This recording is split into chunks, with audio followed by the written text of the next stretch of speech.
নেত্রকোনা সদর হাসপাতালে বর্তমানে নেই কোনো ডেঙ্গু রোগী। হাসপাতাল কর্তৃপক্ষ জানান, রোগী ভর্তি হলেই তাদের জন্য আলাদা চিকিৎসা ব্যবস্থা নেওয়া হয়। জেলা সদর হাসপাতাল থেকে এ বিষয়ে বিস্তারিত জানাতে যুক্ত হচ্ছেন প্রতিনিধি শামীম আহমেদ। শামীম আহমেদ, আপনি আমাদেরকে নেত্রকোনার কি অবস্থা জানাবেন, ডেঙ্গু পরিস্থিতির আজকের দিনের খবর। ধন্যবাদ সাজিয়া। আমি আপনাকে জানিয়ে রাখতে চাই, নেত্রকোনা আধুনিক সদর যে হাসপাতালটি রয়েছে সেই আধুনিক সদর হাসপাতালটিতে মূলত 100 শয্যার হাসপাতাল। এই হাসপাতালে আমি খোঁজ নিয়েছি, আবশ্যক মেডিকেল অফিসারের সাথে কথা বলেছি এবং তিনি জানিয়েছেন যে এখনও পর্যন্ত নেত্রকোনা সদর হাসপাতালে কোনো ডেঙ্গু এডিস আক্রান্ত রোগী ভর্তি নেই বা হয়নি।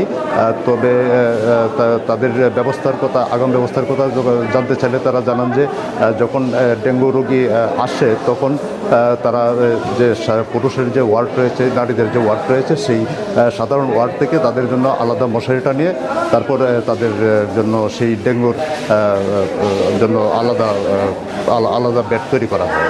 এবং আপনাকে আরও জানিয়ে রাখি যে আমি হাসপাতালে অনেক রোগীর চাপ দেখেছি এবং আমরা সকলেই জানি যে করোনার একটি চাপ রয়েছে, কিন্তু এখানে কোনো রকম স্বাস্থ্যবিধির যে মানা বা স্বাস্থ্যবিধি মেনে চলার যে নির্দেশনা, সেই ধরনের নির্দেশনা হাসপাতালে কোথাও এই ধরনের কোনো নির্দেশনা দেখতে পাইনি।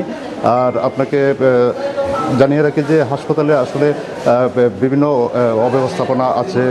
রোগীরা জানিয়েছেন যে তাদের যে ডেঙ্গুর যে ওয়ার্ড, সেই ওয়ার্ডগুলো আসলে আলাদা করে আগে থেকে রাখা উচিত, কেননা রোগী আসলে পরে তারপরে ব্যবস্থা নেওয়া সেটা আসলে তাদের জন্য সেটা অনেকটা সেটা আসলে তাদের প্রত্যাশার মধ্যে না। এবং অনেক রোগী আমাদেরকে জানিয়েছেন যে হাসপাতালে একটা চুরের উপদ্রব রয়েছে। এই ব্যাপারেও আসলে হাসপাতাল কর্তৃপক্ষ অনেকটা ব্যবস্থা নেবেন। এই ছিল নেত্রকোনা আধুনিক সদর হাসপাতাল থেকে আমার কাছে সার্বিক পরিস্থিতি ডেঙ্গুর।